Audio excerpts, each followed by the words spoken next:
बिस्मिल्लाहिर्रहमानिर्रहीम।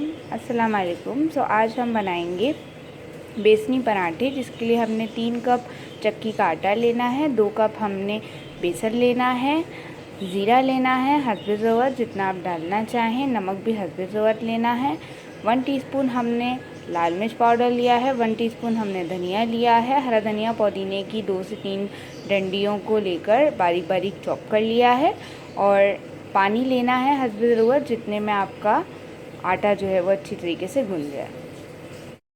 तो चलिए फ्रेंड्स, फिर इसको गूंदना शुरू करते हैं।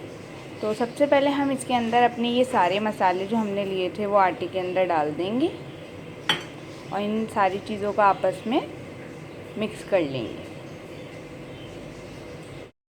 सो अब आप लोग देख सकते हैं कि मैंने सारे आटे को जो है वो सारी चीज़ों के साथ आपस में अच्छी तरीके से मिक्स कर लेना है। अब इसमें हम थोड़ा थोड़ा करके पानी डालते जाएंगे और इसको गूंदना शुरू कर देंगे। थोड़ा थोड़ा करके आपने पानी डालते जाना है और जैसे हम नॉर्मल आटा गूंदते हैं सेम उसी तरीके से आपने इसको गूंद लेना है। तब आप लोग देख सकते हैं मैंने आटे को जो है वो गूंद लिया है और थोड़ा सा आपने सॉफ्ट सा आटा गूंदना है, इसे बिल्कुल नॉर्मल, बहुत ज़्यादा सॉफ्ट भी नहीं होना चाहिए, बस आप थोड़ा सा सॉफ्ट आटा गूंदिएगा तो उससे आपके जो पराठे हैं वो अच्छे मुलायम बनेंगे। तो फ्रेंड्स, हमने जो आटा गूंदा था उसको 1 से 1.5 घंटे के लिए हमने रख लिया था। उसके बाद हमने उसके पेड़े बना लिए हैं, और पेड़े आप अपने साइज़ के बना सकते हैं जितने आप चाहते हैं। इस तरीके से आपने पेड़े को प्रेस करना है, आटे में लगाना है। ये हमने नॉर्मल आटा लिया है,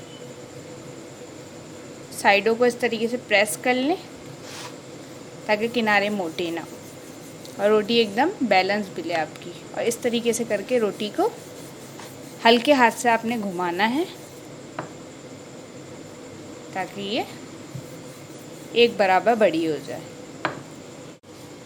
सब आप देख सकते हैं कि ये रोटी हमारी बिल गई है। अब हम इसको तवे के ऊपर डालेंगे,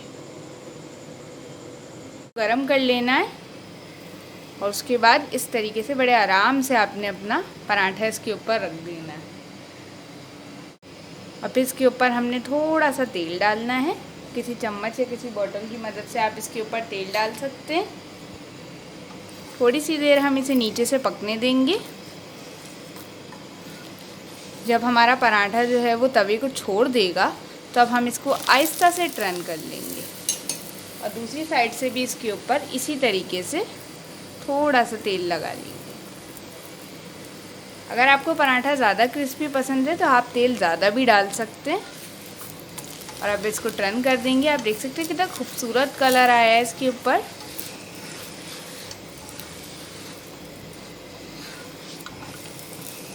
इसको टर्न कर लेंगे और हल्के हल्के से रोटेट करते रहेंगे हल्के हाथ से। पराठा आपने मीडियम से थोड़ी सी तेज़ आंच पे बनाना है। इसके अंदर आटा है और फुल्ली बेसन नहीं है, इस वजह से ये कच्चा बिल्कुल नहीं रहेगा। आपको इस चीज़ की टेंशन नहीं लेनी है। धीरे धीरे से इस तरह आपने इसकी साइड को पलटते रहना है और रोटेट कर करके बनाते रहना है। और अब आपका पराठा तैयार हो चुका है और हम इसको एक प्लेटर में निकाल।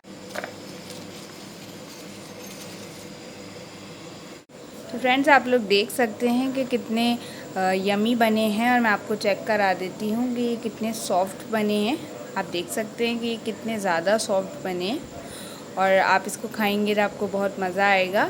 और इसके साथ आप चटनी रख सकते हैं, रायता बना सकते हैं, तो ये और भी ज़्यादा मज़े के लगेंगे। हमारे चैनल को लाइक और सब्सक्राइब करना ना भूलें। अल्लाह हाफ़िज़।